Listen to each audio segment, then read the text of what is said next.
Olá!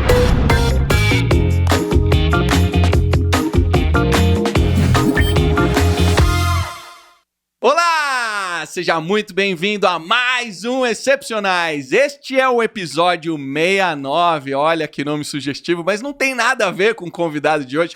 Hoje a gente vai falar sobre medicina, a gente vai falar sobre longevidade, a gente vai falar sobre saúde, sobre alta performance e também vamos falar sobre plant-based, veganismo, vegetarianismo e todas as suas variações, porque o meu convidado de hoje, Dr. Cauê, eu não vou me arriscar a falar o sobrenome dele, ele vai me dizer aqui como é que a gente fala.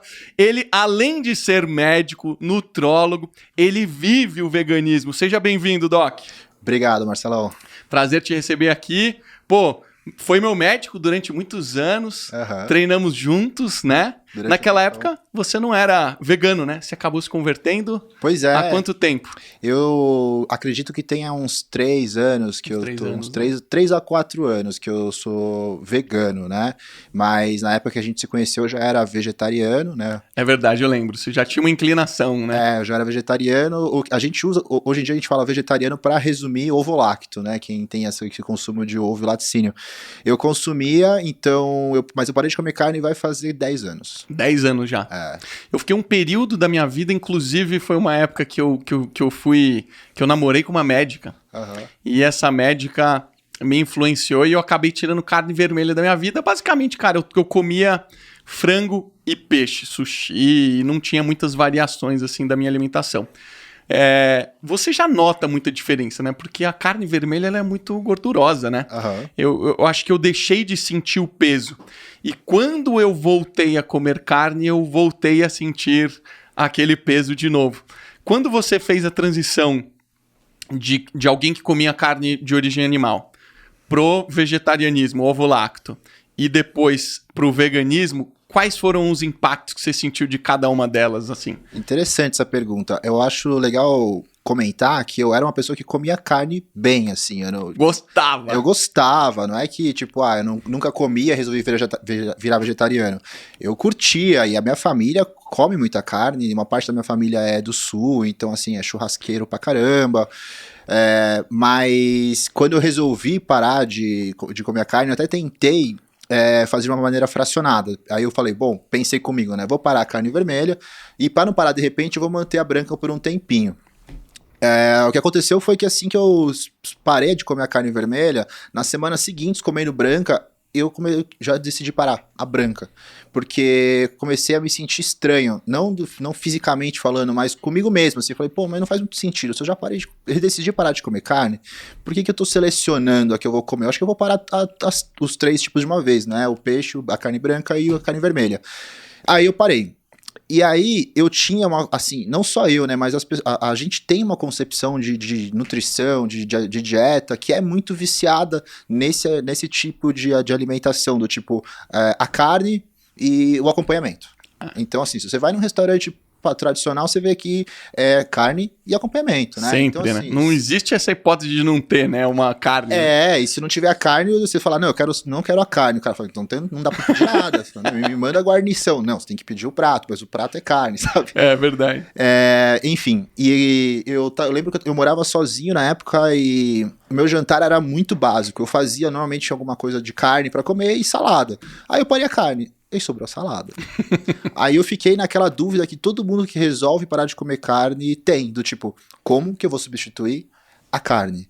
E eu fiquei com essa dúvida durante muito tempo até eu entender que a carne não se substitui. Na verdade, eu tinha que aprender a comer o resto. Você, num primeiro momento, tentou substituir até você aprender que não era assim. Exato. Quanto tempo você especificamente levou para tomar essa consciência? Porque, poxa, você muito acima da média, né? O seu nível de conhecimento sobre os alimentos, a nutrologia traz um background que pessoas normais não trazem, né? Você levou quanto tempo e uma pessoa normal levaria quanto tempo? Então, vamos lá. Eu acho importante confessar uma coisa aqui que é comum a todos os médicos. A gente não tem conhecimento de nutrição na faculdade. A gente aprende muito pouco de ciência nutricional. E é por isso que às vezes eu fico fico arrepiado quando eu vejo alguns médicos quando eles resolvem falar de nutrição. Porque os caras, eles atropelam informações e cagam regra. Putz, não sei se podia falar um palavrão. Pode, aqui é autorizadíssimo falar palavrão. Então eles, cagam regra e falam umas coisas que não tem nada a ver com a realidade. E a gente tem menos tempo, hora de aula de ciência nutricional do que a gente tem para reverter uma parada cardíaca. Então, assim, uma das coisas que poderia prevenir uma parada cardíaca é uma boa nutrição, né? Total. Mas, enfim, a questão é que a gente tá muito mais focado em resolver os problemas do que uma questão que hoje é um pouquinho mais bem vista, na verdade, bem mais considerada, que é a atenção primária em saúde, que é a prevenção. Prevenção, né? Então, quando eu decidi parar de comer carne, eu ainda não tinha nem entrado na nutrologia. Eu tinha acabado de me formar como médico, eu não tinha um bom conhecimento de ciência nutricional, e eu ainda não conhecia a nutrologia, não conhecia a teoria da nutrologia, né? Não tinha estudado nutrologia ainda. Então, os primeiros meses, eu patinei muito. Foi assim, foi difícil. Eu acho que eu tive as mesmas dificuldades e os mesmos problemas que uma pessoa leiga, que não era da saúde, tem quando resolve parar de comer carne. E eu fiquei lendo e estudando sobre o assunto, mas eu posso dizer para você que foram bem aí uns 6 meses até eu me acostumar com aquela dieta, talvez até mais. E muita pesquisa para você entender o que dá para compor, né? Porque Exato.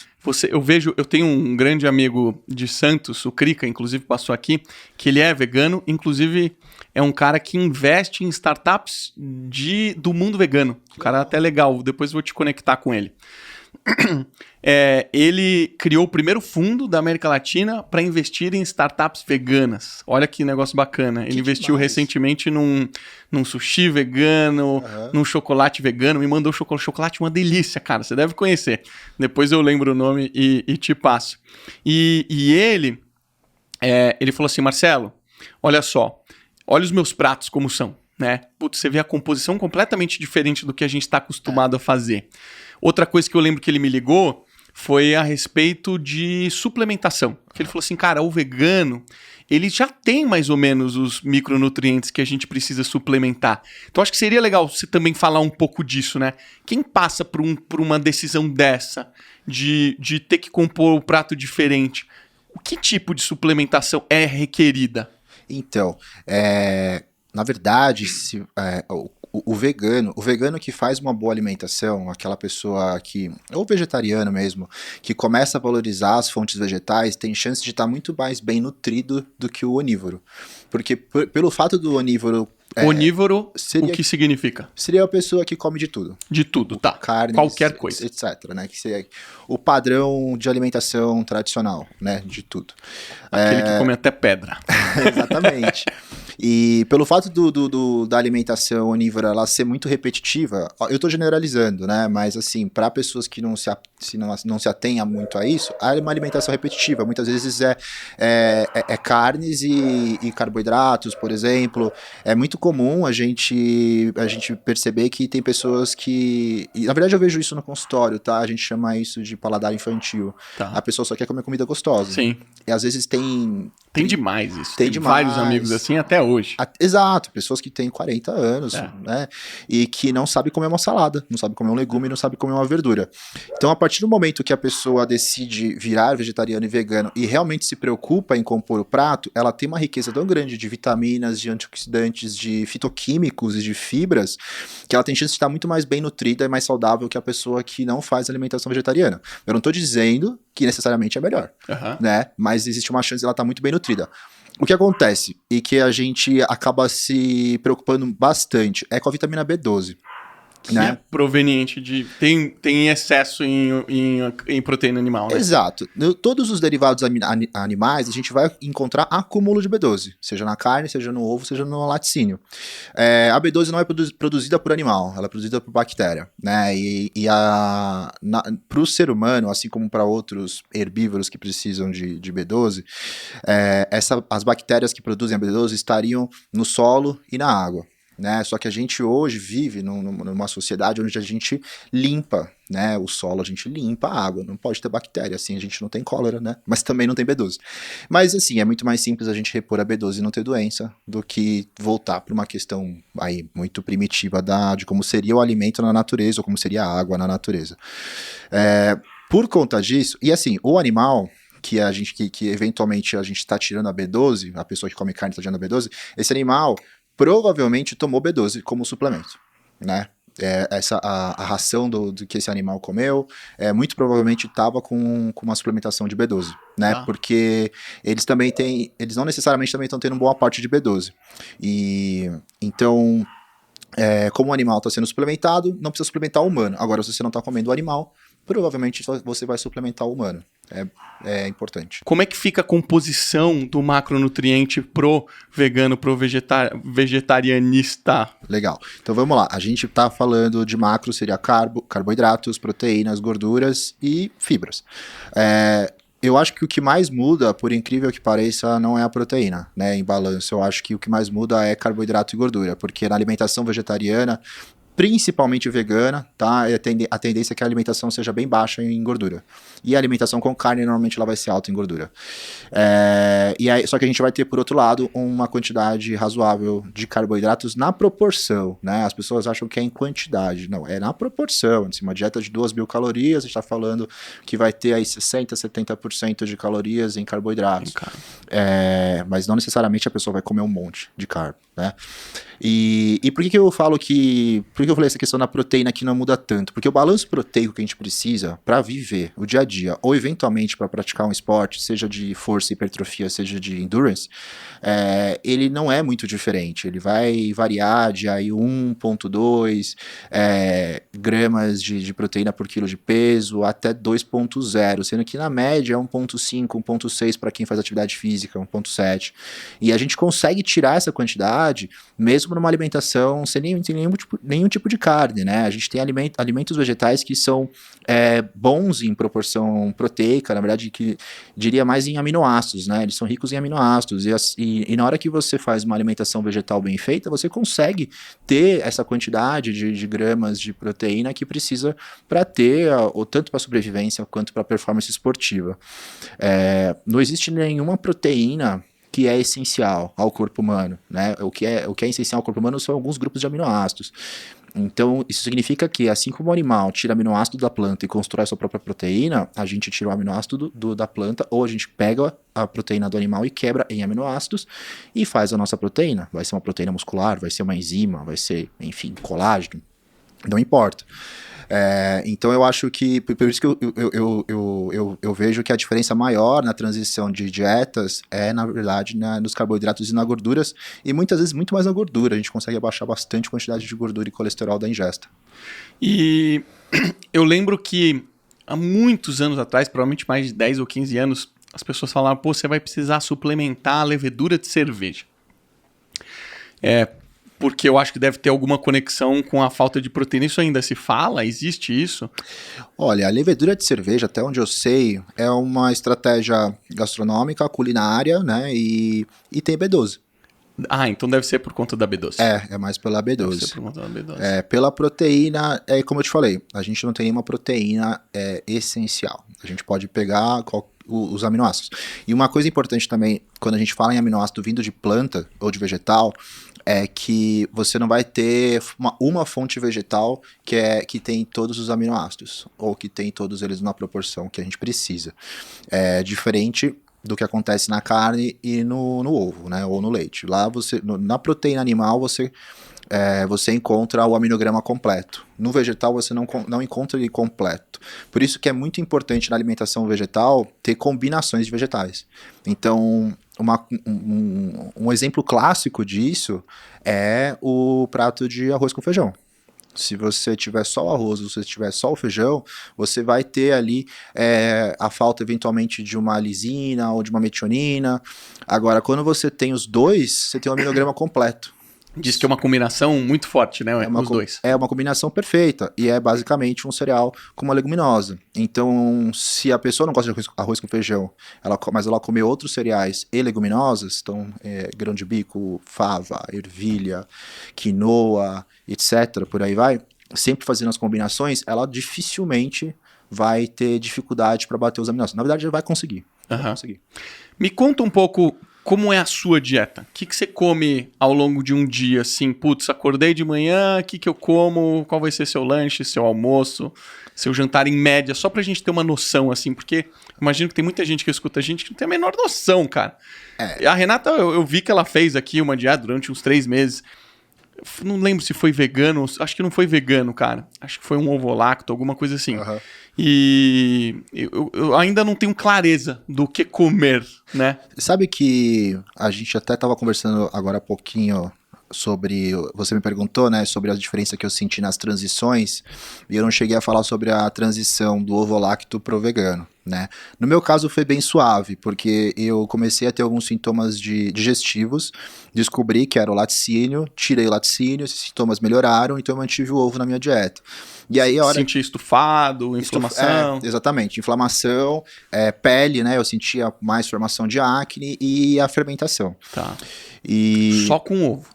E aí eu fiquei na dieta com ovo e o resto dos vegetais. E eu, de uma certa maneira, já estava meio enjoado de comer ovo.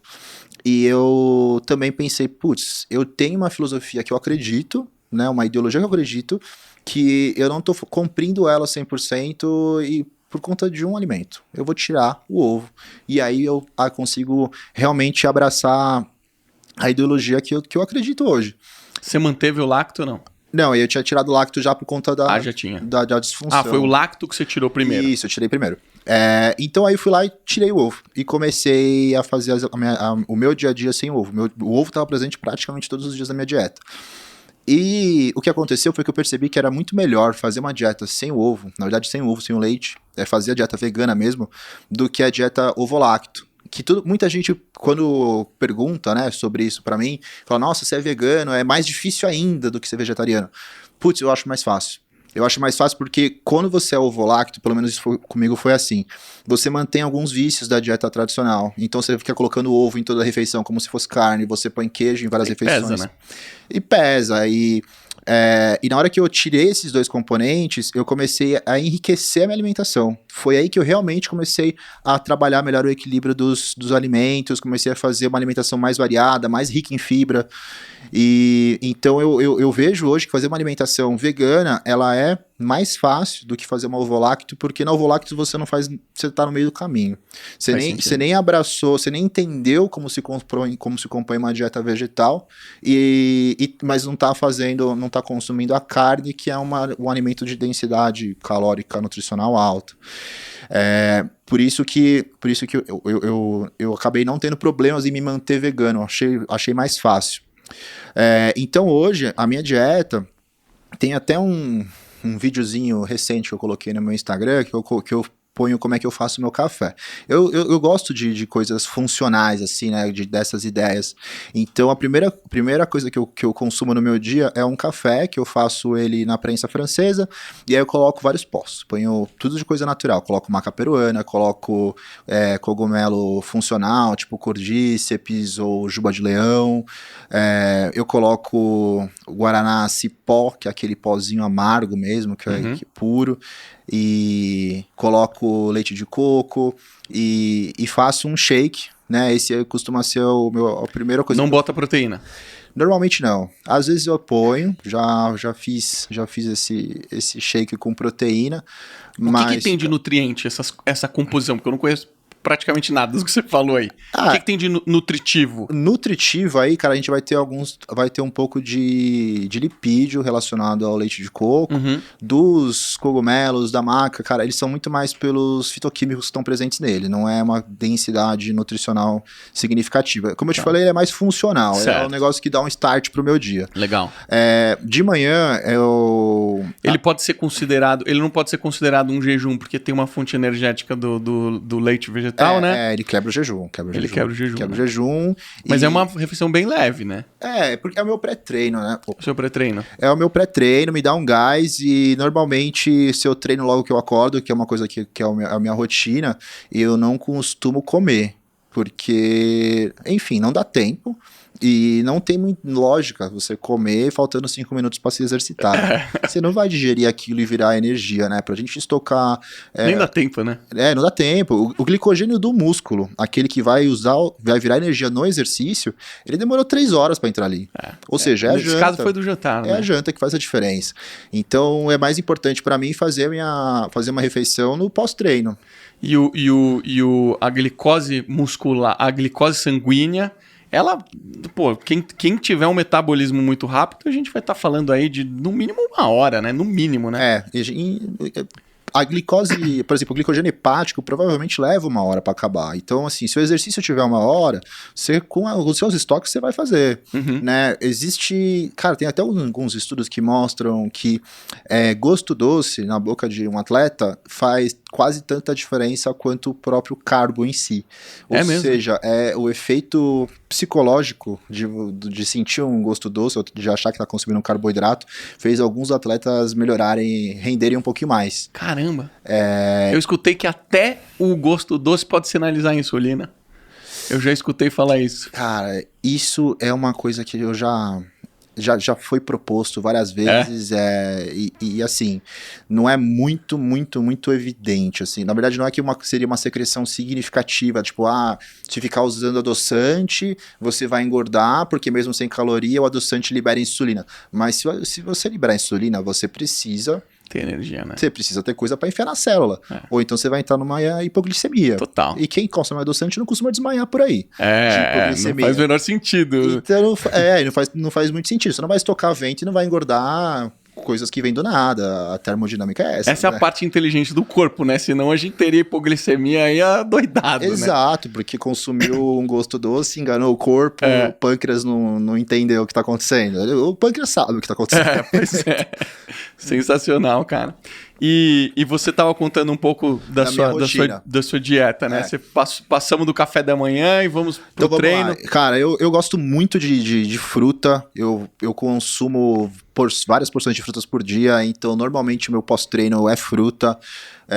Aí quando no meu Insta também eu posto direto de manhã os bowls que eu faço. Eu gosto de bater várias frutas juntas com banana congelada.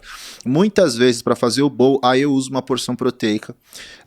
Por quê? Porque, cara, eu preciso de uma praticidade também. Eu tenho um dia a dia muito corrido. E assim, eu falo isso tanto para paciente que é vegetariano quanto para quem come carne. Preciso suplementar proteína.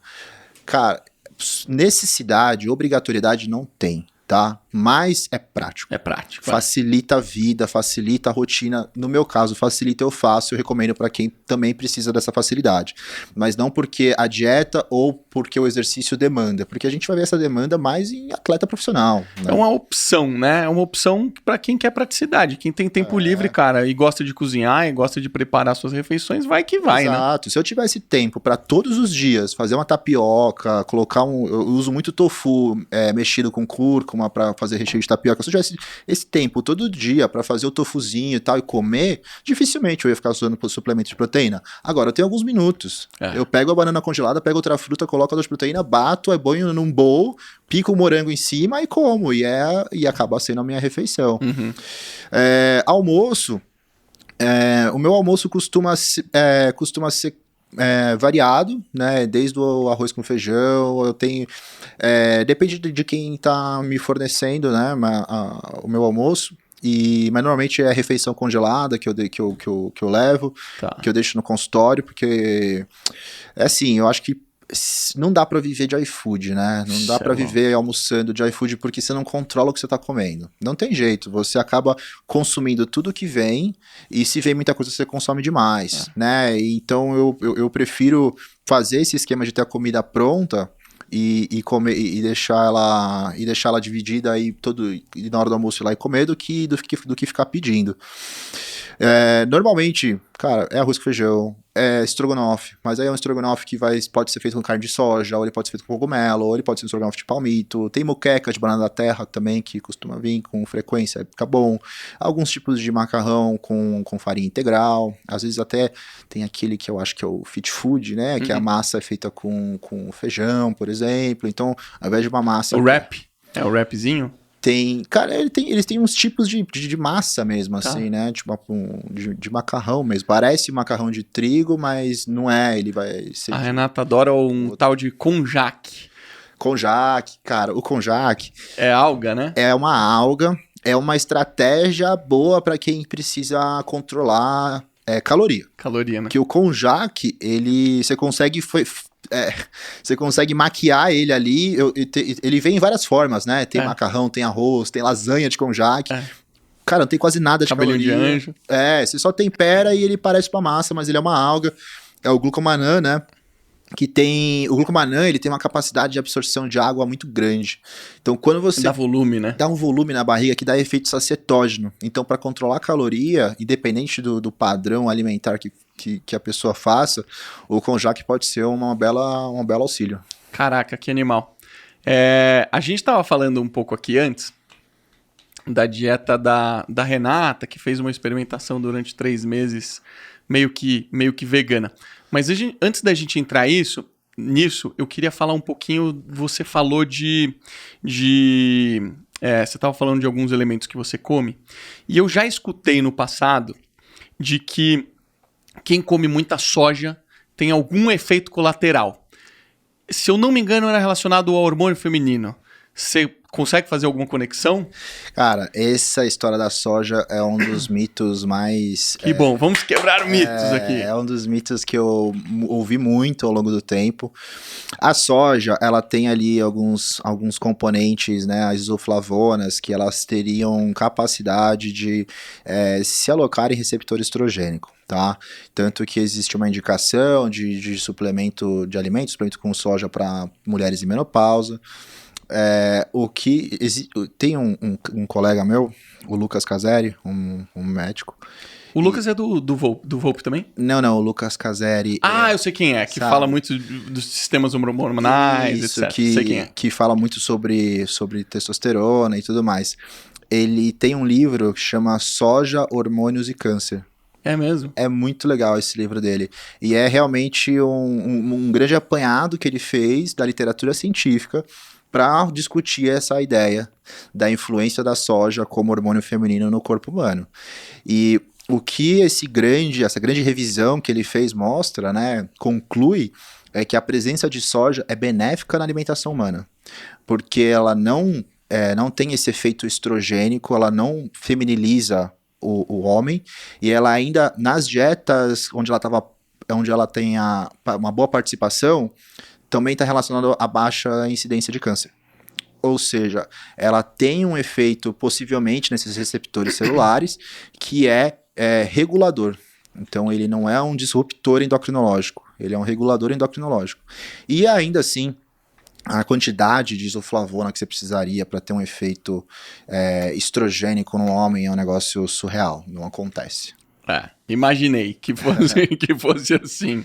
E assim, Toledo, por exemplo, a carne, voltando ao assunto da carne, a carne que está sendo servida no prato da maioria dos brasileiros, ela foi alimentada com soja. Total. Né? Total. Então, assim, se a soja tivesse um efeito disruptor estrogênico, esse efeito seria perceptível no animal e seria acumulado no ser humano. Total. Mas vamos continuar nesse tema que eu acho interessante, que é o hormônio feminino no homem. Uhum. É natural. A gente tem muitas pessoas que ainda são sedentárias, não levam o mesmo estilo que a gente, acabam tendo um acúmulo de gordura e a gente começa a perceber, a gente que tem o olho clínico e a gente que faz esportes já sabe o que é, você começa a perceber o homem, começa a ganhar um pouquinho de peso, daqui a pouco tá com um pouquinho de mama. Exato. Começa a ter um pouquinho de mama. E isso tem total relação com o sistema hormonal. Eu queria que você contasse por que acontece isso, porque eu tenho certeza que vai ter algumas pessoas que estão escutando a gente, e essas pessoas precisam saber que tem como reverter isso, que tem como reequilibrar o corpo, né? Então, essa palavra que você falou por último agora eu acho muito importante, reequilibrar. A gente às vezes fala de uma maneira mais genérica como hormônio masculino e feminino. Mas pra gente entender esse conceito, a gente tem Todos nós temos os dois. Todo mundo tem os dois. Então a testosterona, ela é masculina, Só ela que é predominantemente, né? As proporções é que fazem total diferença. Então você vai ter muito mais estrogênio numa mulher e menos testosterona. Você vai ter muito mais testosterona no homem e menos estrogênio. Assim como a progesterona vai ter suas oscilações na mulher, vai ter uma quantidade pequena no homem. Ah, homem tem progesterona? Tem. Então assim, os dois têm todos os hormônios. Mas, voltando à palavra, equilíbrio, né? Então, assim, quando você tem uma alteração das proporções desses hormônios, você tem uma mudança fisiológica que vai tanto na função interna, metabólica, quanto começa a despontar sinais físicos, né? Por exemplo, o homem que é obeso, né, obeso e sedentário, tem um péssimo estilo de vida. Então vamos falar do homem obeso, sedentário, estressado, com alto consumo de bebida alcoólica, com alto consumo de alimentos industrializados. O que acontece? O iFoodeiro que a gente tava falando, né? O que pede o iFood toda hora, não faz exercício. E que vai no junk ainda, né? Não pede o iFood, tem opções boas, mas aquela pessoa vai lá e vai sempre no junk. E não tá nem aí. Esse cara, ele começa a ter um grande acúmulo de gordura no corpo inteiro, mas principalmente central.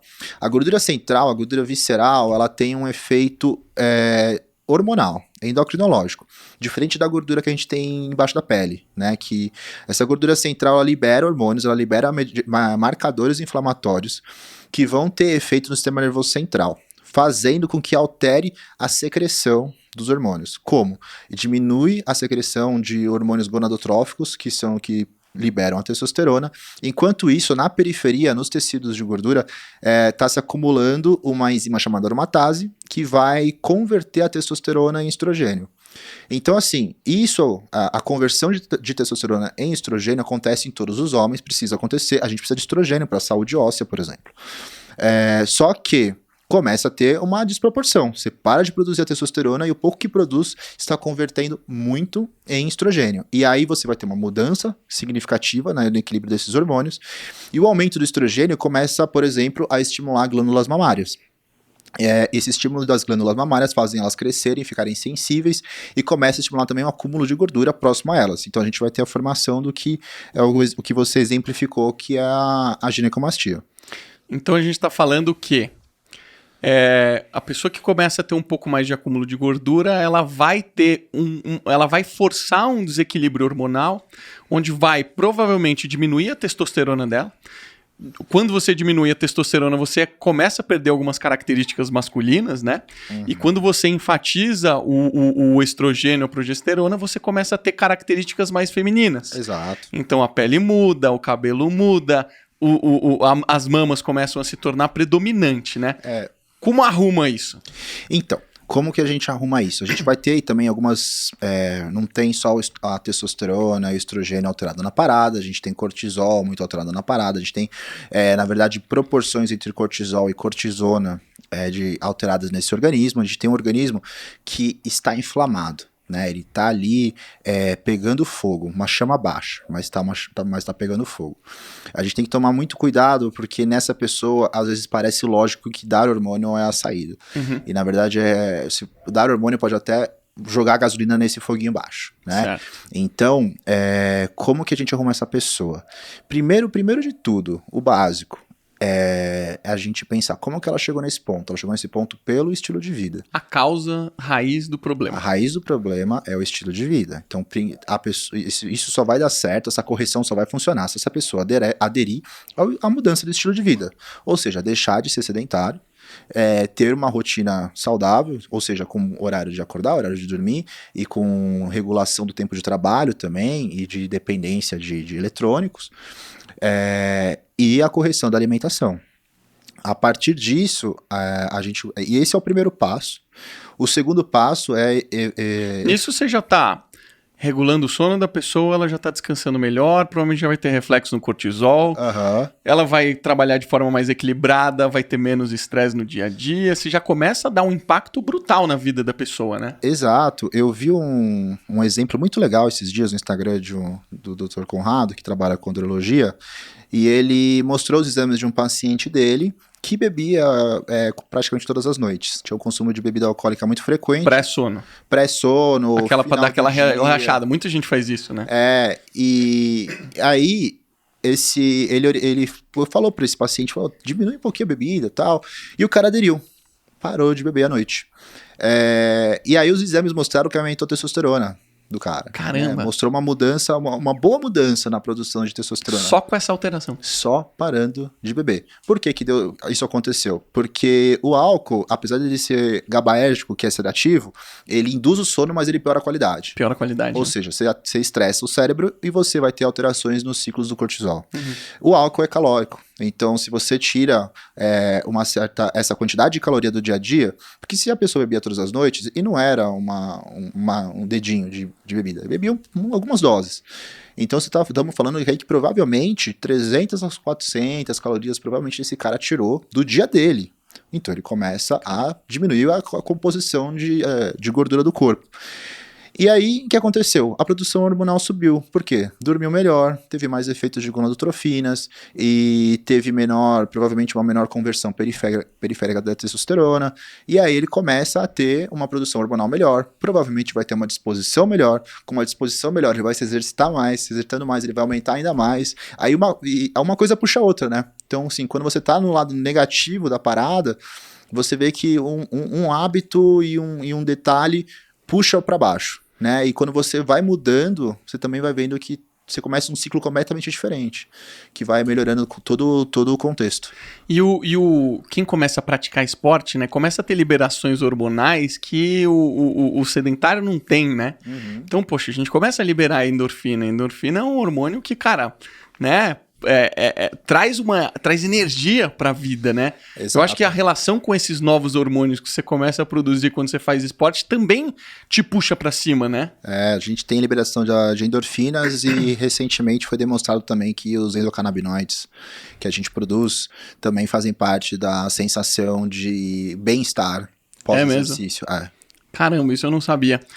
Eu chamei aqui, bem no começo do podcast, eu chamei a doutora Paula Daustella, que... Ela é demais. Que a gente falou muito sobre... Cara, eu também sou demais. Sou fã. Demais. Porque veio aqui recente, a Bruna tava aqui, a Heloísa Capelas teve uma filha, que desde o começo da vida dela, cara, tinha 18 convulsões por dia. Nossa. E aí, se tivesse conhecido uma doutora Paula, ela falou assim, ela me citou esse caso especificamente. Ela falou, Marcelo, conheci o pai de uma menininha, convulsionava mais de 20 vezes por dia, procuraram todos os tratamentos possíveis, começaram a fazer uso de CBD, se eu não me engano, de óleo e tal. E praticamente zerou, estabilizou, a pessoa começou a ter vida, porque você convulsionar uma vez a cada 1 hora, você não tem vida, né? Não, na verdade essa criança dificilmente teria uma evolução positiva, e o CBD é a medicação mais promissora para convulsão infantil, até onde eu sei, é a que teve uma melhor resposta. Muito impacto, né? Acredito eu lembro que eu vi há muito tempo atrás alguns anos atrás, uma matéria sobre um pesquisador do norte-americano, acredito que ele era do Colorado, que ele explicava como que ele manipulou a planta para ela produzir CBD, né, e não produzir THC, e conseguir...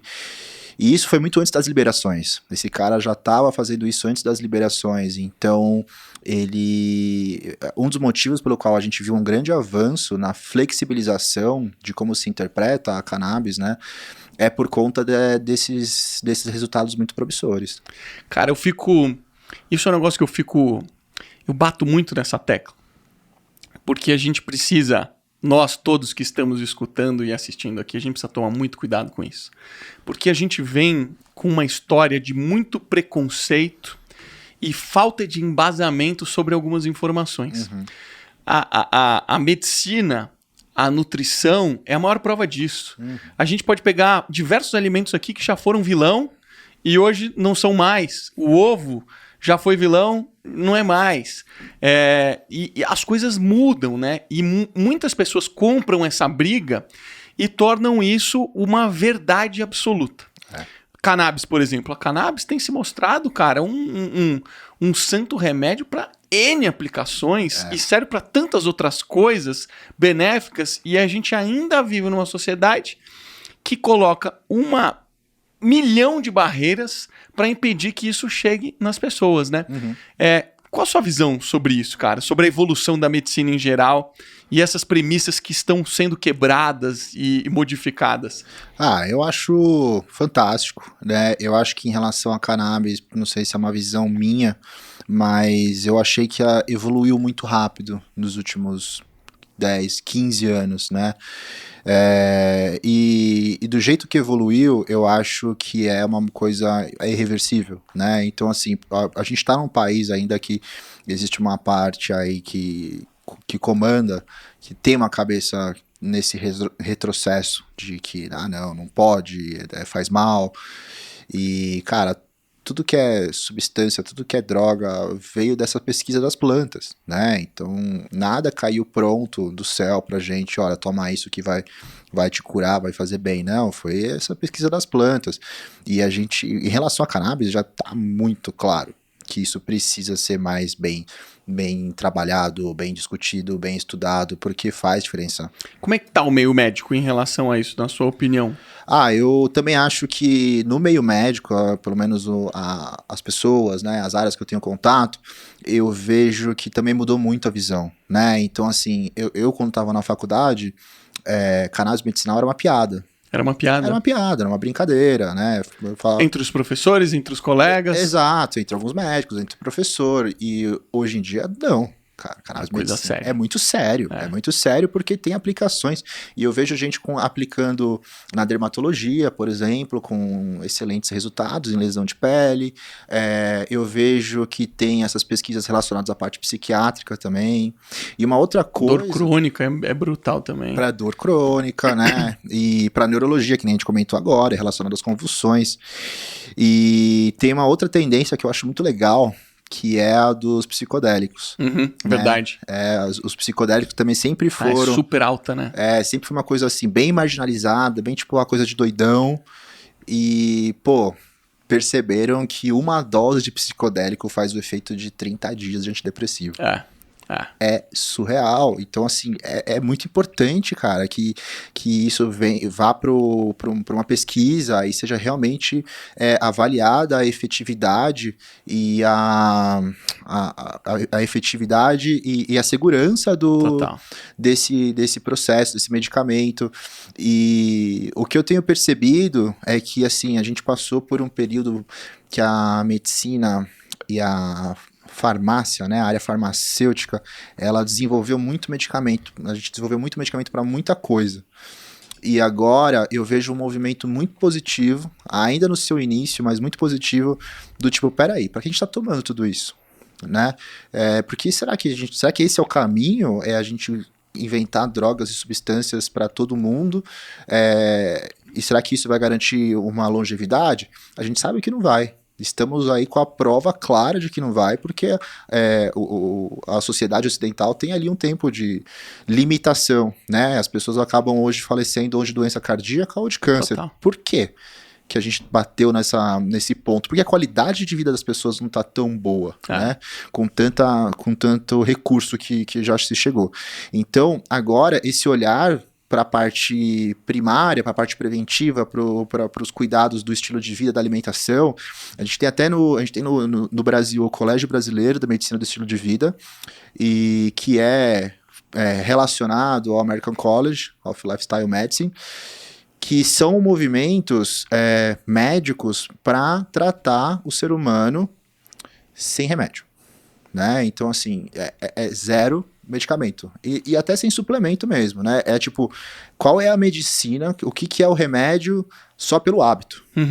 Né? Então é só relacionado à alimentação, é relacionado ao sono, é relacionado ao estresse, é relacionado à toxicidade, ou seja, o contato com álcool, tabaco e outras drogas, e é relacionado à socialização. Né? Socialização.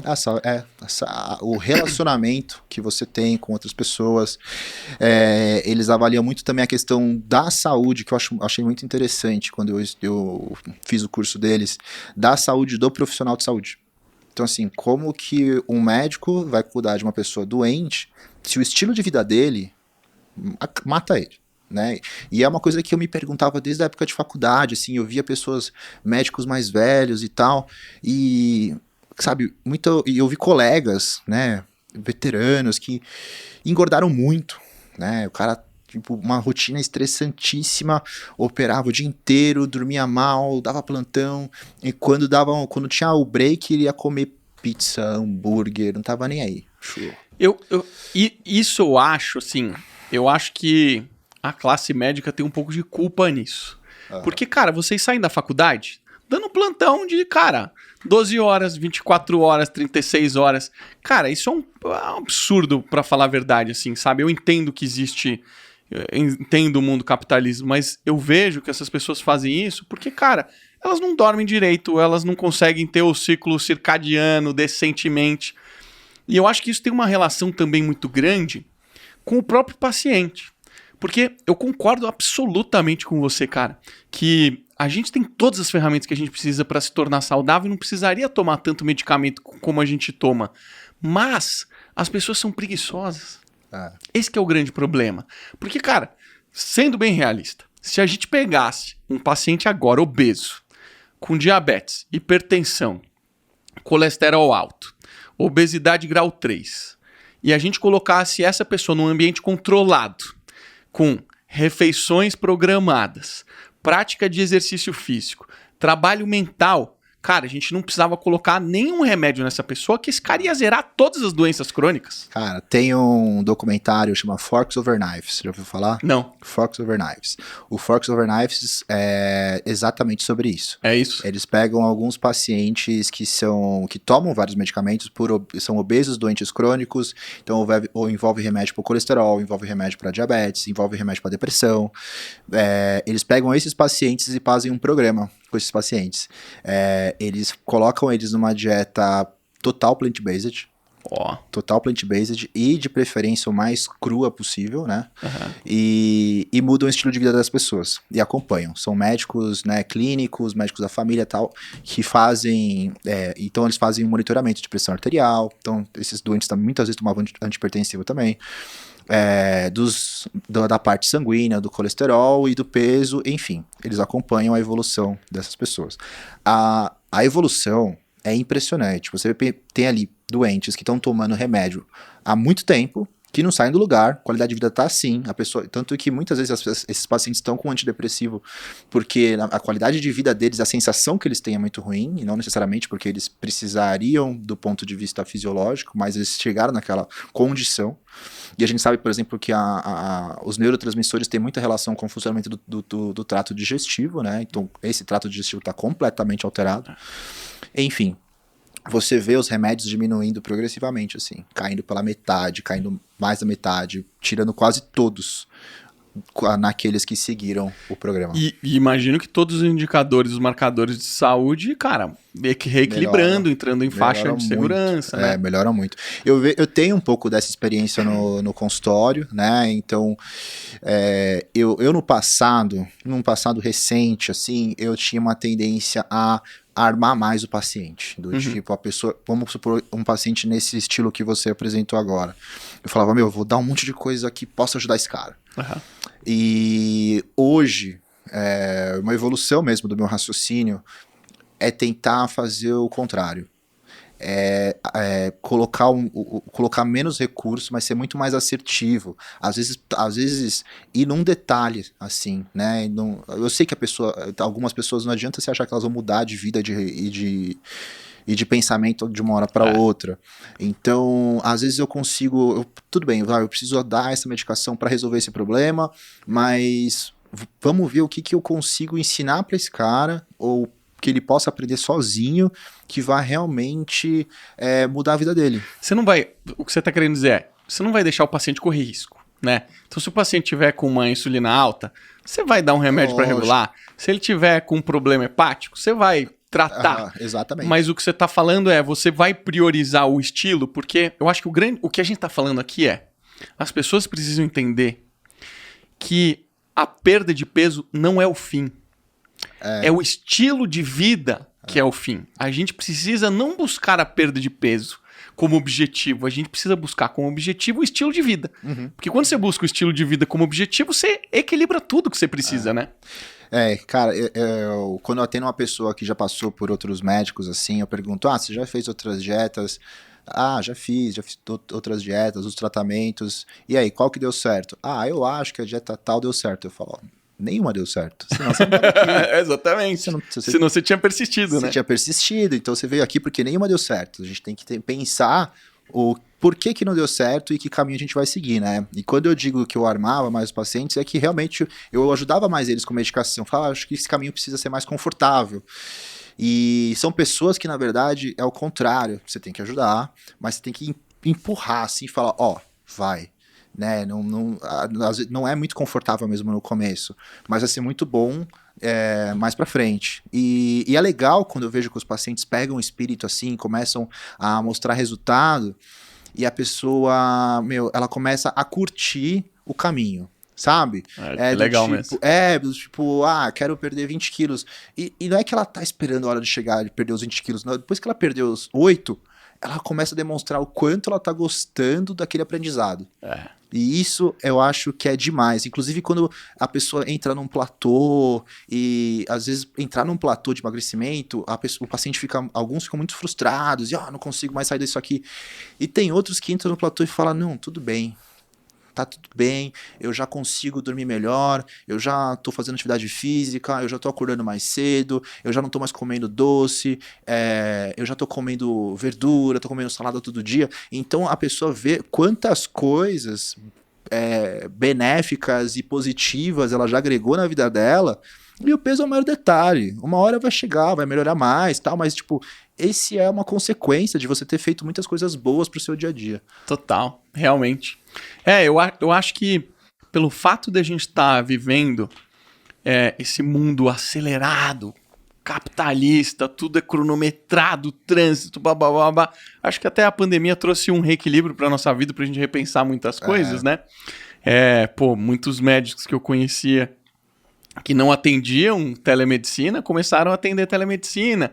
Mudaram um pouco, para flexibilizar, nem sempre você precisa estar ao vivo, é importante o toque, é importante o olho no olho, mas às vezes é uma consulta de alguém que você já conhece, que você pode conduzir de uma outra forma, né? Eu acho que o fato da gente ainda ter se tornado muito preguiçoso, a gente querer sempre a pílula mágica, né? É aquele lance assim, cara, quais são as opções que eu tenho? Essa daqui é treino, dieta, alimentação.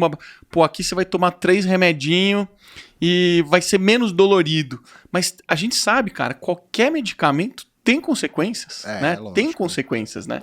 É lógico. E mesmo quando, por exemplo, hoje a gente tem visto muito uso, e eu já indiquei muitas vezes também, de medicações que são os análogos do GLP-1, né, para emagrecimento, que são as injeções, né? Os Ozempic, Saxenda, Victosas e assim por diante. Exatamente. E... que tem uma aplicação, a aplicação on-label é pro pré-diabético, diabético, né? E pra obesidade também. A obesidade já saiu o label? É engraçado, assim, o Victoza é um remédio para diabetes, na bula. O Saxenda é o mesmo remédio com uma bula para obesidade. Tá. É o mesmo. Aí você tem o Ozempic hoje, né? Que é o que tem o efeito semanal. Na bula ele é um remédio para diabetes, mas todo mundo sabe que ele emagrece, até a indústria sabia que ele emagrecia. Portanto, eles já fizeram um estudo, já foi apresentado, e você já tem agora o projeto que vai ser lançado em breve, que é o Wegovy, que é o Ozempic, é a mesma coisa, mas a bula vai ser para obesidade. A diferença basicamente é que as dosagens da obesidade são maiores que para diabetes. Tá. Mas enfim, falando sobre essas medicações. Essa é uma medicação, cara, que mudou o mercado, né? Mudou. Ela mudou o mercado. É legal você falar sobre ela, como ela funciona. Tá, então legal, vamos lá. O GLP-1 é um hormônio, né, um peptídeo hormonal produzido pelo tubo digestivo. O GLP significa Glucagon-like peptide. Ele vai ter um efeito de inibição da secreção do glucagon, tá? No pâncreas. Que é produzido no pâncreas, Que é produzido no pâncreas. Então, para quem não sabe, o glucagon é o hormônio que seria o oposto da insulina. Então, a gente secreta insulina para guardar a glicose. Agora, quando a gente precisa de energia, o glucagon mais alto promove a entrada de glicose na corrente sanguínea. Então, assim, o GLP-1 ele vai lá e inibe a secreção do glucagon. Isso permite que, no caso do diabético, a insulina tenha mais tempo para guardar aquela glicose, e não vai ter uma produção endógena que vai jogar glicose na corrente sanguínea e atrapalhar esse processo. Ou seja, eu não sobrecarrego o pâncreas e normalmente pessoas que têm resistência insulínica... Exato, tem resistência insulínica, vai ter uma chance da insulina trabalhar melhor. Só que ele não tem só esse efeito, ele tem efeito em outras áreas. Então, no sistema nervoso central, existe um efeito de saciedade. A gente produz essa substância, esse hormônio, pós-refeição. Então, esse efeito de saciedade é o intestino falando, ó, tem comida, você não precisa comer mais. E aí ele também fala com o estômago. O estômago tá lá fazendo contração, peristaltismo pro duodeno. E ele fala pro estômago, desacelera, que eu já tô cheio. O estômago vai desacelerar. Então, a sensação de quem usa uma medicação dessa é muito semelhante à sensação de uma pessoa que comeu bem, sabe? Tá. É aquela sensação de que a comida tá aqui, tá meio parada, tem um efeito... E está mesmo? De uma certa maneira, sim. Tá. Tem um efeito de saciedade mesmo, de que tá cheio. E demora mais para sentir apetite de novo. Uhum. Então, por que ele acaba tendo um efeito de emagrecimento? Então, não só por melhorar a resistência insulínica, mas porque tem esses outros efeitos no organismo. Por que, cara, ele mudou o mercado? Bom, primeiro porque a gente já não tinha mais boas opções para ajudar a pessoa que queria emagrecer em termos farmacológicos, quando surgiu, né? Segundo, porque realmente é muito efetivo. Né? Funciona mesmo. Cara, meu pai é obeso, pré-diabético. A vida dele mudou. Né? Mudou. Meu pai, cara, tem tudo que você puder imaginar na vida, inclusive fez bariátrica. E nem com bariátrica ele conseguiu se disciplinar. Ele só conseguiu aprender a se alimentar depois que ele começou a tomar o Ozempic. E ele teve uma perda de peso muito expressiva, mas o estilo de vida dele mudou. Eu entendo que é forçado. Mas para a situação que ele estava, para os marcadores que ele tinha, o fim de vida dele... O fim de vida é horrível falar, mas a vida adulta mais velha dele não seria tão positiva. Ele já estava começando a ter problema no tornozelo, problema no joelho. Então, é nesse momento que eu, leigo, faço essa balança. Puta, cara, eu prefiro meu pai no medicamento zerando do que tendo as consequências que ele estava tendo, sabe? E a tecnologia dessa medicação ela é muito interessante, né? Que eles identificaram uma via natural do organismo que parecia ser benéfica, né? Ou seja, faz a pessoa comer menos, faz os hormônios trabalharem melhor, e eles potencializaram essa via. Então, assim, se você parar pra pensar, é uma maneira muito mais fisiológica de você tratar uma pessoa do que o remédio para inibição de apetite, como era classicamente usado. É verdade. Né? Era muito, né? As bolas, né? Que o pessoal falava. Exato, as bolinhas. Que são os adrenérgicos, né? Os adrenérgicos, eles têm um efeito de liberar adrenalina no sistema nervoso central e corta o apetite. Aí a gente tinha vários problemas associados, a gente tem, né, vários problemas associados com isso, que é a mudança de humor, a insônia, a alteração de sudorese, né, transpiração, e um dos efeitos, um dos problemas principais que a pessoa que usava essa medicação era um paciente crônico mesmo, né, difícil, um moderador de apetite, é muito difícil você desmamar um moderador de apetite, é um trabalho muito cuidadoso, a gente via que você percebe que são medicamentos que têm muita relação com efeito rebote, sanfona, e aí depois que eles saíram de campo e veio o GLP-1, você começa a ter ali efeitos colaterais muito mais fáceis de lidar, que é a náusea, né? O GLP-1, o problema principal ali, o mais incômodo é a náusea. E só no comecinho, depois estabiliza, né? Estabiliza. Normalmente, a pessoa que realmente precisa da medicação para o obeso diabético, você percebe que elas têm uma boa tolerância, né, do medicamento.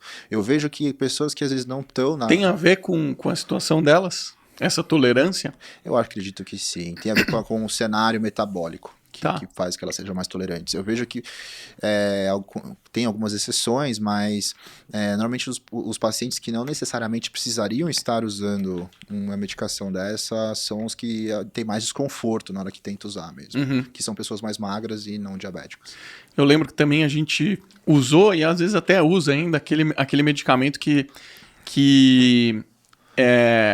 tira a gordura né? O Xenical? O Xenical, né? Xenical, isso foi muito usado também, né? O Xenical, né, que é o Orlistat, é um inibidor de lipase. Então a lipase é uma enzima digestiva que vai fazer a quebra da gordura para ser absorvida pelo nosso tubo digestivo. A partir do momento que você inibe a lipase, a gordura não é quebrada, ela não é absorvida, então ela é excretada. Então todo mundo que já tomou um Orlistat na vida, né, ou Xenical, sabe que o que acontece quando come gordura? Ela passa reto. Passa reto, né? Ela passa reto. E assim... Tem que usar uma fraldinha ali. Mas ainda é uma medicação considerada protocolo, assim, para emagrecimento. Para emagrecimento, né? Ele ainda ele tem efetividade, isso é fato. Você tem aí números, né, ensaios clínicos que comprovam a efetividade dele, mas é muito desconfortável, né? Total, você tem que estar preparado, porque as pessoas... eu nunca tomei, mas as pessoas dizem que é imprevisível. Eu também nunca tomei, mas por relatos de pacientes, por exemplo, pequenos detalhes faziam diferença, né? E às vezes até a gente conversava, a pessoa falava, essa medicação eu tô usando, mas soltou meu intestino, eu tô comendo tão bem. Tá, me fala como é que é o seu almoço. É uma salada... Mas que molho você usa? Aí você vai ver a pessoa usa um molho super gorduroso, né? E aí eu falei, bom, e se você diminuísse esse molho aí da salada? A salada realmente não vai ter problema, mas o molho é muito gorduroso. Ou então a pessoa falava, não mudei nada na minha alimentação. E meu intestino começou a soltar e eu acho que o remédio tá influenciando, mudou a dose, não sei. Eu falei, não, pera lá, vamos ver. Aí a pessoa trocou um queijo branco por um queijo amarelo. Gordura pura. E aí começou a dar efeito colateral. Azeite também deve pesar bem, né? Qualquer gordura. Qualquer tipo de gordura, né? Uhum. Cara, vamos falar um pouco de clínica. Você hoje, cara, muito tempo de experiência clínica. O que você tem basicamente feito lá no seu consultório? Que tipo de paciente você pega? Quais são os grandes desafios que você tem no seu dia a dia? Legal. Então, assim, pela minha experiência, eu tenho uma parcela de pessoas que são desse mundo do plant-based. Eu continuo, eu atendo todo o perfil de público, né? Você se tornou uma referência nesse universo, né? Muita gente... Mas eu fiquei como uma referência nessa área, eu fico muito feliz porque eu gosto muito disso e na real eu fico feliz porque foi uma coisa que me fez muito bem, tanto psiquicamente, quanto fisicamente, quanto espiritualmente. Te diz viver, né? Não é nem clinicar. Não, viver isso viver, aí. né? O estilo de vida, né? E assim, quando eu adotei esse estilo de vida, de não comer carne, e como eu te falei, eu não tinha muito conhecimento nutricional, eu adotei com a possibilidade de que não fosse tão saudável. Uhum. Porque assim, eu fiquei tão tocado pela parte filosófica da parada que eu pensei comigo, se eu não for muito saudável não tem problema, eu acho que é justo. É um contraponto justo. É o contraponto justo. E o que eu fiquei, cara, achei muito foda ao longo do tempo foi o quanto, ao longo dos anos, foi saindo informação que não só era saudável, possível, mas como era possivelmente uma estratégia terapêutica extremamente promissora para as principais doenças do mundo ocidental. Total. Então isso para mim é incrível. E tem uma área que eu gosto muito de estudar, que é a modulação intestinal, né? Que é a microbiota. Isso é bem legal da gente falar. Isso é muito legal. A microbiota, assim, é uma parada que se você pegar os últimos 5 anos, você tem muito dado. Se você pegar os últimos 10, já não tem tanto. É muito recente. É recente, né? É muito. E de um ano para o outro, cara, uma reviravolta, assim, porque os caras. O que a gente tem de genoma bacteriano no intestino é uma coisa muito diversa. Então, o metabolismo desses seres influenciam muito o nosso funcionamento, né? Se você... Isso tem relação com a microbiota ou a microbiota é outra coisa? É um a mais? Porque dizem que a microbiota intestinal tem um alto potencial imunológico no nosso organismo, né? Cara, é uma simbiose, né? Então, assim, essas bactérias estão vivas porque elas estão aqui e você está vivo porque elas estão aí. Se você não tivesse bactéria, uma microbiota no seu intestino, você, por exemplo, não estaria conseguindo absorver nutriente ou caloria, né?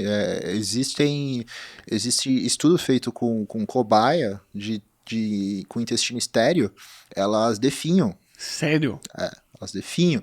E intestino estéreo, nunca tinha escutado falar disso. Eles conseguiram fazer um modelo ali, basicamente no meio estéreo e o intestino estéreo, e as cobaias definham, e aí eles chamam isso da teoria da colheita de energia, que é quando os alimentos, por exemplo, as fibras, que são a parte que a gente não digere, as bactérias digerem, e aí elas produzem os triglicérides, os ácidos graxos de cadeia curta, tipo butirato, que influenciam nessa questão energética do organismo, dos enterócitos, e tem essa parte imunológica também, que, cara, cada dia saem informações muito valiosas sobre isso. Por exemplo, há pouco tempo atrás se falava sobre leaky gut, né, o intestino gotejante, que é o fato de você ter uma lesão no epitélio intestinal a nível microscópico que abriu uma passagem do epitélio, e você tem elementos proteicos da alimentação que entram em contato com o sistema imune, não deveriam, mas abriu um buraquinho ali por lesão, né, e por irritação, etc. E aí esse contato com o sistema imune cria uma resposta imune. Então, você criou uma resposta imune, você começa a ter reação em outras partes do seu organismo. E aí, a cada dia que passa, a gente vê como algumas coisas não são suposições, do tipo a questão do glúten, né? Que só celíaco que teoricamente não teria problemas com o glúten. E aí você começa a ver, e também é super recente o termo sensibilidade não celíaca ao glúten. Tem um artigo publicado há pouquíssimo tempo sobre isso, oficializando, né, essa sensibilidade não celíaca ao glúten. E tem pessoas que não são celíacas, mas eles apresentam essa sensibilidade, e essa sensibilidade ela interfere em diversas reações do organismo, inclusive comportamentais, né? Inclusive algumas desordens comportamentais infantis, por exemplo, do espectro autista, o distúrbio de déficit de atenção. Não estou dizendo que são causas diretas, tá? Mas foi demonstrado que algumas crianças melhoram, né, quando elas têm a sensibilidade identificada e realmente elas tiram o glúten da alimentação, né? Enfim, essa questão voltando ao assunto da microbiota, que eu estava falando que eu tenho gostado muito de estudar, tem trazido à tona o quanto é de fato importante a gente ter uma alimentação com muita fibra. Então, microbiota saudável é microbiota relacionada à fibra. Então, a gente tem 2 suplementos muito utilizados no intestino, que é o pré-biótico e o probiótico, né? O pré-biótico é o que serve de alimento para a bactéria. O probiótico é a própria bactéria. A gente nem todos os probióticos realmente reinoculam nosso intestino, alguns deles só entram lá. O que significa esse termo? Reinocular seria ele virar uma população local. Não necessariamente o probiótico vai virar uma população local, mas ele ajuda a trabalhar desequilíbrios, a melhorar desequilíbrios. Então, assim, eu falei suplemento, mas prebiótico não necessariamente é um suplemento. Alimentos em geral que tem fibra são kombucha que fala, né? Kombucha, é um probiótico. É um probiótico, né? É um probiótico. Prebiótico... fermentado, você pode fazer em casa, né? Exato. Tem gente que faz uma casa. maneira de você trazer alguns micro-organismos para dentro do seu corpo e melhorar o equilíbrio da microbiota. Porém, tá cada vez mais claro também que as coisas não são tão simples assim. Então, uma disfunção intestinal ou uma disbiose, que é o nome para alteração quantitativa e qualitativa da microbiota, ela não é tratada com probióticos diretamente, ou com qualquer cepa, ou com kombucha, ou com kefir. Às vezes a gente tem que, primeiro, identificar a causa dessa desbiose, muitas vezes está relacionada a estilo de vida e alimentação. A gente tem que tratar esse epitélio intestinal, então ele está inflamado, ele está machucado, ele tem um leaky gut. E por último, é o passo de você realmente colocar micro-organismos, usar os probióticos, né? Tá. Então, o tratamento da microbiota, da modulação intestinal, ele tende a ser bem individualizado mesmo. E uma coisa legal nesse assunto é que eu recebo muitas pessoas que vão no consultório para emagrecer, ou para melhorar estilo de vida, ou para trabalhar performance, e que tem desbiose e nunca ouviram falar nisso. Né? A pessoa, eu pergunto, tá, como é que tá o seu estômago? Ah, tá tudo bem. O intestino? Ah, o intestino é bom. Tá, bom como? Não, eu vou quase todo dia no banheiro. Quase todo dia. Você fala, quase todo dia. Não, peraí, vamos lá. Sua barriga incha? Incha. Quando? Ah, depois de comer. Ah, todo dia? Ah, praticamente todo dia. Ou então a pessoa fala, não, meu intestino é esquisito. Tem dias que eu vou 3 vezes no banheiro, 4 vezes no banheiro, tem dias que eu não vou, altera sempre a consistência. E eu falo, você acha isso normal? A pessoa, sempre foi assim. Aí eu falo, não, deixa eu te contar. Você é desbiótico, provavelmente você é desbiótico. Vamos tratar isso aí. Eu lembro de um caso recente que era um casal. O casal, os dois tinham sintomas, os dois conviviam com aquilo, com aquele estufamento, né? Um inchaço pós-refeição. E a mulher até tinha uns sinais de pele, né? A pele mais inflamada, formação de acne. E eles foram para emagrecer, e eu falava, gente, tipo, o nosso primeiro passo para vocês emagrecerem, o tubo digestivo, o intestino precisa estar tratado. Vamos tratar. Aí eles voltaram em consulta, tiveram um resultado, mas o comentário que eles fizeram foi, a gente não veio aqui para isso, e melhorou muito nossa função digestiva, o nosso intestino.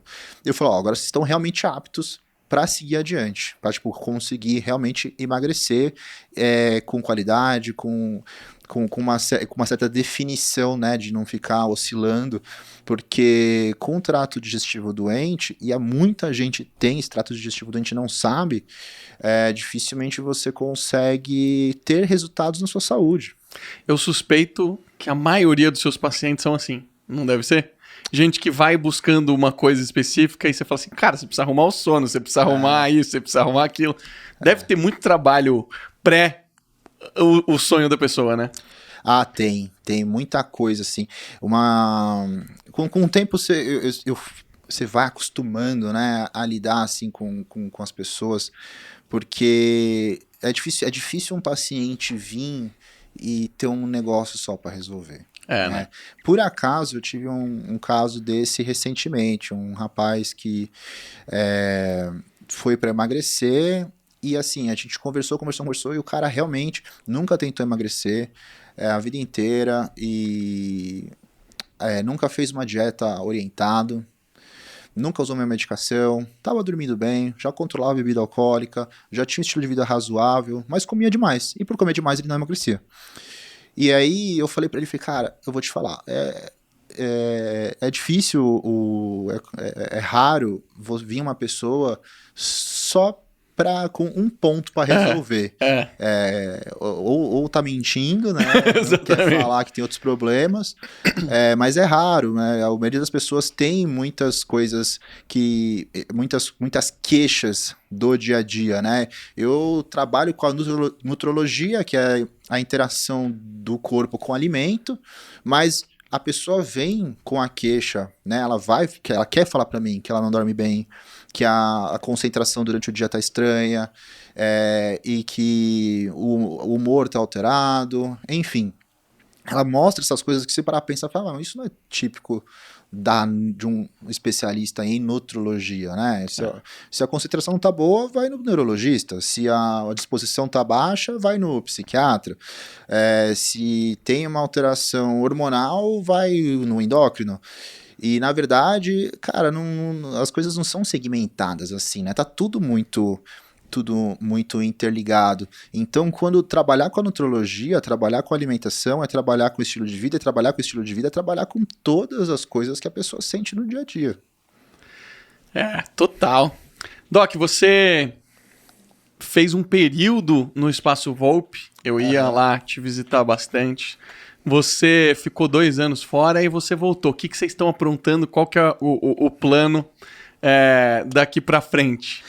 Cara, o Espaço Volpe é um lugar especial para mim, porque foi lá que eu embarquei na nutrologia mesmo. Eu conheci o Thiago há muitos anos atrás, quando ele estava, né, começando a clínica que é hoje na Groenlândia, e eu lembro que não era um plano ficar ali e trabalhar com nutrologia, mas ele falou, cara, eu acho que você deveria pensar, porque você leva jeito nessa área, os pacientes gostam de você. E aí eu falei, putz, é verdade, eu acho que esse é o meu meio mesmo, né? Eu vou focar nisso aqui. E deu certo, fiquei vários anos lá, até que dei uma volta e tô de volta, e eu tô de volta bem animado, porque assim, é um cenário completamente diferente hoje, né? Tanto em questões econômicas, quanto na minha própria experiência profissional e nos meus objetivos. O Espaço Volpi tem um potencial que a gente vai explorar, que é de agregar numa quantidade maior de pessoas, né? Então, impactar ainda mais gente, né? Impactar ainda mais gente. Então, a gente tem um time legal, né? E esse time tem uma possibilidade de impactar algumas pessoas, mas a gente vai além, né? A gente quer impactar outros médicos, né? A gente quer levar a nossa experiência, os nossos métodos, o que a gente faz para o conhecimento de profissionais, para que eles consigam também seguir, aplicar esse tipo de conceito, de teoria, de prática no dia a dia deles. A gente quer, na verdade, que o time do Espaço Volpi seja maior, né? A gente quer levar essa mensagem que possa ir para um público que não é necessariamente nosso paciente, né? Que não está no consultório, mas que tem como acompanhar a gente pelos meios digitais. A gente quer levar também esse conteúdo para lá. Então é por isso que eu estou bem animado nessa volta, porque eu acho que a gente tem muita coisa legal pela frente. E galera, você que assiste, você já sabe, o Espaço Volpi tem uma parceria aqui com Excepcionais.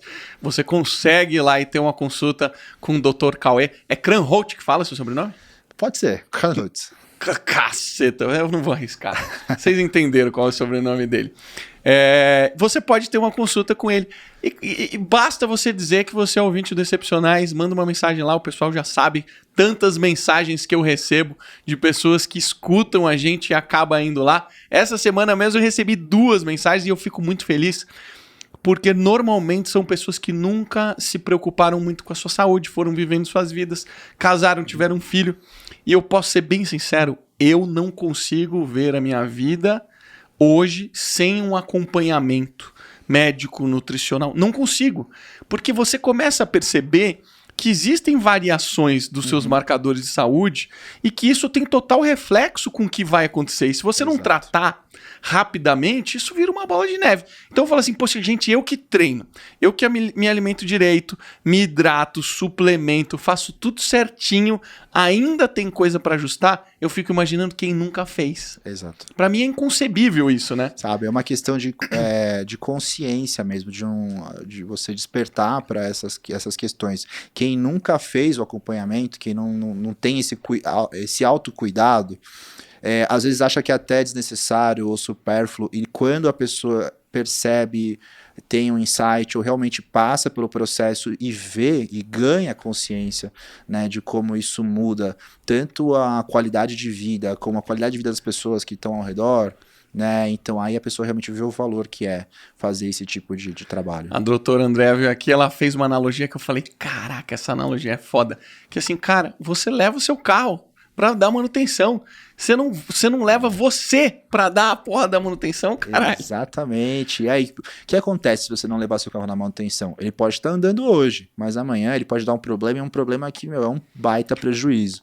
O corpo humano é a mesma coisa. Você pode estar fazendo suas coisas hoje, mas se você não tem essa manutenção, você pode ter um grande prejuízo, com uma possibilidade ainda de uma sequela num futuro próximo. Porque tem coisas que não tem volta, né? Exato. Eu que comecei a trabalhar com diabetes, eu fiquei muito chocado, porque, cara, eu não entendia exatamente como funcionava a doença. E eu comecei a lembrar de coisas que eu vivi na minha vida que certamente foram influência da diabetes. Então, vou te dar um exemplo. Tinha uma moça que trabalhava comigo, a irmã dela se alimentava muito mal, era obesa, e de repente ficou cega. Falei, como assim ficou cega? Ah, não sabemos porque ficou cega. Cara, eu suspeito enormemente que ela teve uma retinoplastia diabética por conta da alimentação, obesa, né? Sim, não, é muito provável. Ou ela tinha glaucoma. Ou glaucoma, com certeza. Mas uma lesão de retina por conta da doença diabética é possível. Eu fiquei chocado a quantidade de amputações de membros inferiores, membros periféricos, cegueira também tem uma incidência muito alta, então eu comecei a ficar muito impressionado. E a diabetes é um negócio que leva anos, porque acho que você pode explicar isso melhor, né? Qual que é a consequência dos microvasos, dos vasos, do acúmulo da gordura ali? O que acontece na prática? Então vamos lá. A diabetes ela tem 2 tipos, classicamente, né? A diabetes do tipo 1, que é a diabetes quando o corpo tem uma lesão autoimune no pâncreas e para de produzir insulina, né? Isso acontece em muitos diabéticos do tipo 1, já é desde a infância. Acontece eventualmente em adultos também. Não tem nada e desenvolvem né? uma reação autoimune e que tem a diabetes do tipo 1. E aí, a gente tá falando, principalmente agora, nessa conversa aqui, do tipo 2. Qual que é o tipo 2? É a resistência insulínica que se desenvolveu ao longo da vida por maus hábitos, né? Então, ela é uma doença adquirida pelo estilo de vida. O que faz a resistência insulínica? O que é a resistência insulínica? Né? Quando a quantidade de insulina que o corpo produz não dá conta de tirar toda a glicose que está circulante na corrente sanguínea. E isso acaba, às vezes, evoluindo. Primeiro, se trata, né, com remédios que são hipoglicemiantes, e pode evoluir pelo próprio uso da insulina. Mas olha que doido, uma pessoa que ela chega no ponto de precisar de insulina, uma pessoa do tipo 2, que tem uma função pancreática, e ela chega no ponto de precisar de insulina para corrigir a glicemia sanguínea, sendo a insulina o hormônio mais anabólico do corpo, o que a gente está fazendo com essa pessoa, com esse gordo, com esse obeso, com essa obesa? Vai engordar mais ainda. Ele ou ela vai engordar mais ainda. Então, se não ajustar o estilo de vida, né? Exatamente. É um hormônio, cara, delicadíssimo de ser utilizado, né? E uma outra coisa, as pessoas relacionam diretamente com a diabetes o açúcar, né? E é importante também que fique claro que o açúcar ou o carboidrato na diabetes ele é mais uma consequência do que uma causa do problema, tá? O principal indutor de resistência insulínica é a própria gordura, né? A gordura saturada, por exemplo. Então a gente tem gordura saturada em diversos alimentos industrializados, né? E isso causa muita resistência insulínica, causa obesidade, causa resistência insulínica, e as pessoas ficam muito apegadas, não, é diabético porque come muito açúcar. Não.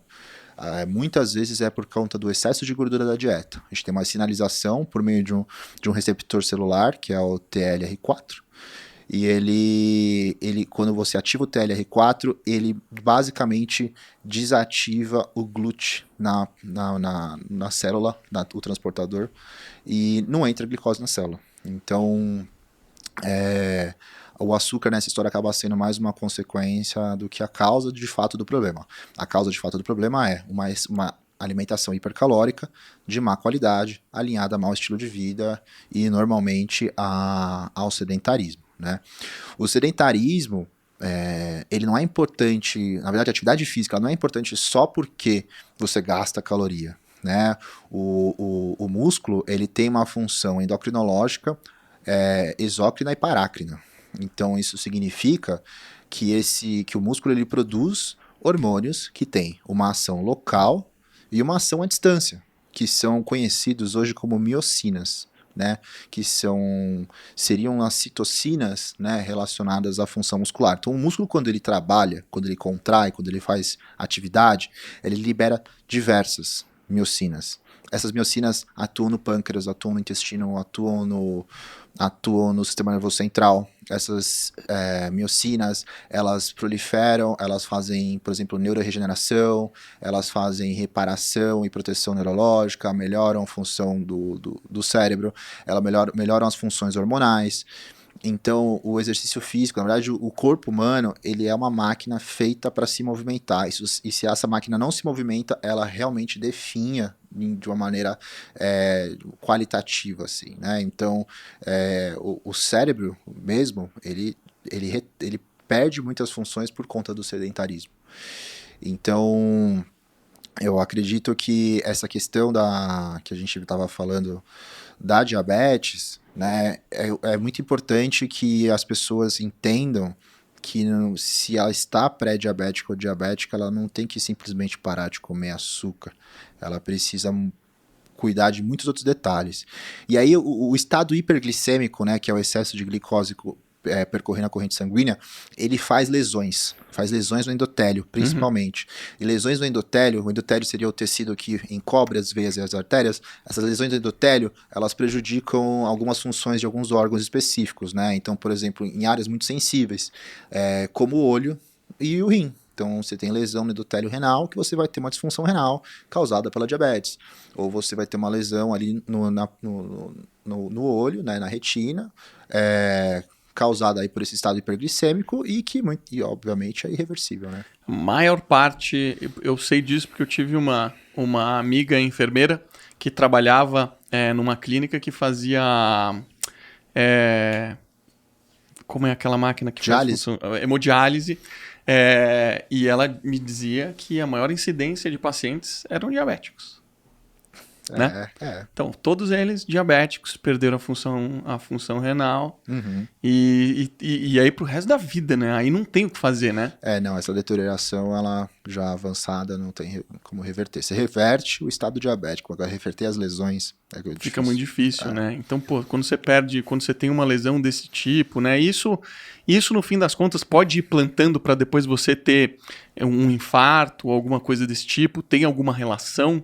Tem, assim, o estado hiperglicêmico, ele está relacionado à inflamação crônica, né? Então, a gente fala muito em inflamação é um processo complexo, né? Então, por exemplo, a atividade física promove inflamação, mas é uma inflamação adaptativa. Então, a imunomodulação, ela é diferente nesse aspecto. Mas o que acontece é que essa inflamação que fica crônica, ela promove, também está relacionada a lesões endoteliais e a agregação, né, de colesterol, por exemplo.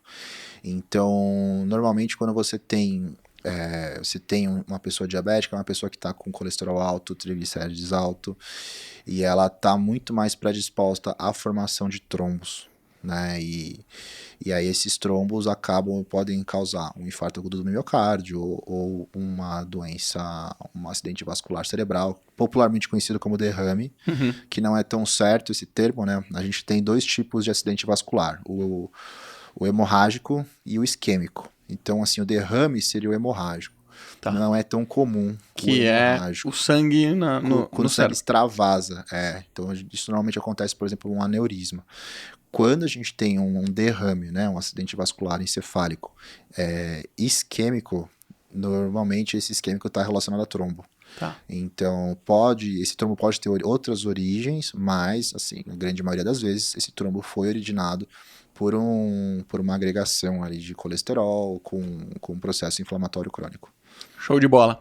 Galera, a gente falou aqui do Espaço Volpe, mas eu preciso falar dos outros patrocinadores. Vocês sabem que tem mais 2 patrocinadores que trazem aqui o Excepcionais para você.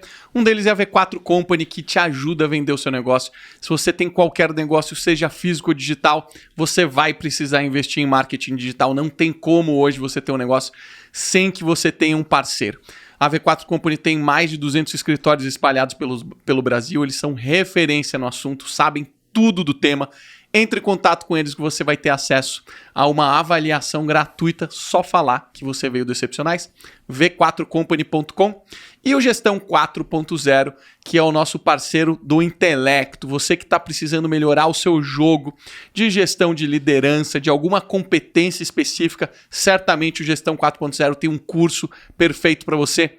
Toda hora a gente está criando novos conteúdos, novos cursos, tanto físico quanto online.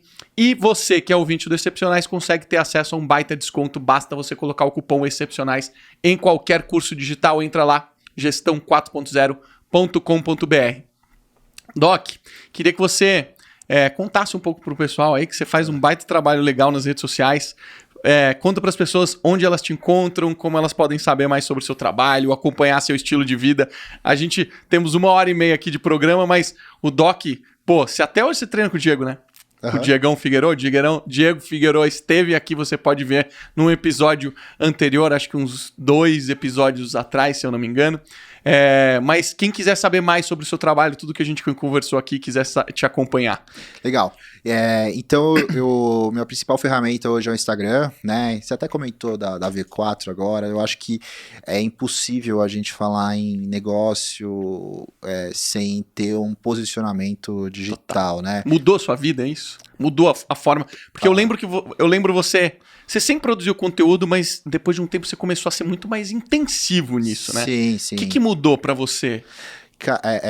A interação com o público, ele promove uma relação completamente diferente com o trabalho, né? Então, assim, eu como médico, cara, eu não tenho um outdoor na frente do consultório. Não Nem pode, né? O CRM não deixa, né? Eu não paro as pessoas na rua e falar, porra, vem passar comigo. Vocês têm poucos recursos, né? A gente tem poucos recursos. O principal recurso pra gente é a indicação, né? Então, assim, vai um que leva outro, que vai outro, que vai outro. Só que a indicação, ela tá hoje muito relacionada, né, com a questão digital. Por quê? Porque a pessoa que tem eventualmente um potencial para te indicar para muita gente, ela consegue fazer isso pelo meio digital. Então, se você não estiver ali presente no meio digital e a pessoa falar, pô, ó, esse médico aqui é legal, essa clínica é legal, esse trabalho aqui é legal, eu fiz, vale a pena. Se você não estiver ali junto, né, apresentando alguma coisa para o público, não adianta nada te indicarem, né? Agora, se uma pessoa que pode ser paciente, às vezes nem é paciente, mas te indica e fala, esse aqui é o Cauê, ele tá aqui, é o Instagram, @dr.cauê, com K, né, Dr. Cauê, o Instagram dele é esse, aí a pessoa vai lá e olha e fala, pô, legal, que esse cara fala do plant-based, ele fala da performance, ele não é um cara que fica inventando regra, que fica criando... Eu sou completamente contra, cara, esse negócio de você ficar criando vilão e mocinho, né, na saúde. Criando os mitos, os conflitos, criando polêmicas, né? Criando polêmica, assim, às vezes não agrega nada nas pessoas. Eu gosto de trazer uma informação que ela realmente agrega de alguma maneira, assim, que vai ter um impacto positivo no dia a dia do público. Eu até tenho uma certa dificuldade, às vezes, em falar no Instagram, porque às vezes eu entro até numa questão meio técnica, né? Mas, cara, eu até falo, beleza, vai técnico mesmo, porque assim, uma parte das pessoas essa informação vai ser boa, mas pode ser que cheguem outros profissionais da saúde e para essas pessoas vai ser legal, porque eu percebo que para mim é legal, assim, eu sigo vários outros médicos e nutricionistas também que tem que colocam informação boa, que não é aquele negócio repetitivo que a gente vê igual em tudo, não, ele põe informação boa, e às vezes a informação que aquela pessoa, que aquele profissional coloca, ela não é muito bem assimilada pelo público em geral, mas, putz, para um médico, ou às vezes para um entusiasta, tipo você, entendeu? Que entende um pouco da fisiologia já, e pega aquilo, e vê aquilo enriquece muito. Então eu até me inspiro muito nesse tipo de conteúdo, nesse tipo de profissional, porque eu acho que a gente tem um lado muito positivo, né, da internet, das mídias digitais, que é uma grande quantidade de informação, mas ao mesmo tempo esse é o lado negativo, porque uma boa parte da informação é ruim. É ruim, as pessoas estão mal orientadas, elas estão mal informadas, e então quanto mais a gente trouxer uma informação justa, sabe, e sem jogar uma polêmica desnecessária, ou sem querer inventar uma regra, ou sem querer inventar uma coisa, trazer uma coisa muito mais, com uma base mais científica e, lógico, tentar usar uma linguagem que seja intermediária entre o que é o científico e o que é o popular, e falar, gente, ó, a real é essa, entendeu? Eu ouço muita pergunta sobre coisas tipo jejum intermitente, né? Ah, não, jejum intermitente, eu ouvi dizer que aumenta a produção de GH. Aí você vai ver o trabalho e abaixa. Mas não é porque abaixa o GH, é porque aumenta o GF1, entendeu? Eu entendo a diferença entre GH e GF1, mas a vantagem do jejum intermitente seria para um outro aspecto, né? Enfim, a gente precisa, acho que a responsabilidade nossa como profissional da saúde é conseguir digerir essas informações e trazer para as pessoas o que elas realmente precisam saber e corrigir os mitos. Eu acho que, cara, o mais importante, infelizmente, é mais importante até do que a gente colocar uma informação boa, é a gente corrigir a que tá errada. Total. E é uma coisa que eu tenho que fazer praticamente todos os dias, ou dentro do consultório, ou na mídia social, é corrigir a informação errada, e principalmente relacionado a questões a questões da alimentação saudável, assim, o que é de fato saudável, por que umas dietas tipo, fazer dieta paleo não é, apesar do livro ser um best-seller, o autor do livro não é um pesquisador, sabe? Aí você vai ter cara, tem pessoas que, né, que nem tem um médico chamado Esselstyn, um cara que tem 20, 30 anos de pesquisa, um cara que viveu uma pesquisa que demorou anos, sabe, para ser publicada, ele tava ali, ano a ano, e aí um cara desse, ninguém conhece, ele não escreveu nenhum best-seller, mas ele fez um puta de um trabalho sobre doenças crônicas e nutrição. Mas aí vem um espertão, cara, lança um livro com uma pseudo-verdade, manipula informação e vende pra caramba, e a gente precisa chegar e falar, gente, ó, é o seguinte, essa informação ela não é tão valiosa pra você, pra sua saúde, e a gente precisa trazer o que é realmente com uma base de verdade, né? Esse tema eu gosto muito porque ele é o tema que separa o técnico do marqueteiro. Eu sempre digo o seguinte, um bom técnico, que sou eu, que é você, você é um bom médico, eu crio produtos de tecnologia, eu sou bom nisso, somos bons técnicos, né? A gente está entrando numa era, e a gente veio de um começo de internet onde pessoas muito boas em marketing, não técnicas, começaram a tomar proeminência no meio digital. A gente sabe da polêmica que teve Gabriela Pugliese em geral, porque eu tô falando o nome dela, porque ela foi uma referência do que aconteceu. Mas existiram centenas de pessoas que davam dicas de saúde, dicas de medicina, dicas de alimentação, emagrecimento, babá. Por quê? Elas eram boas marqueteiras. Acho que a gente agora precisa transicionar para o profissional que é bom técnico. Ele tem a obrigatoriedade de ser bom marqueteiro. Na hora que a gente une esses dois universos, você começa a ter pessoas realmente excepcionais. Porque a pessoa tem fundamento no que ela está falando e ela sabe passar a mensagem do jeito que o público consome. E isso é tão louco que isso tem acontecido em tantas outras esferas. Hoje eu tive uma conversa com uns amigos a respeito do Popó, que foi tetracampeão mundial de boxe, Acelino Popó Freitas, com o Whindersson Nunes, que é um humorista, que é um super influenciador, acho que ele tem 40 milhões de seguidores no Instagram. Teve gente que ficou chateada, acho um absurdo, o Whindersson Nunes vai lutar boxe com um tetracampeão mundial, que absurdo. Eu falei, gente, quem que as pessoas que são leigas nesse esporte querem ver? Quem elas conhecem. Óbvio que ele vai trazer uma audiência. A luta de boxe tradicional, ela sempre vai continuar existindo. Mas o influenciador, ele veio para ficar. A única forma de nós combatermos essa propagação de informações falsas é o bom técnico se tornar também um bom marqueteiro. Então eu acho que esse trabalho de ter presença nas redes sociais, cara, é fundamental.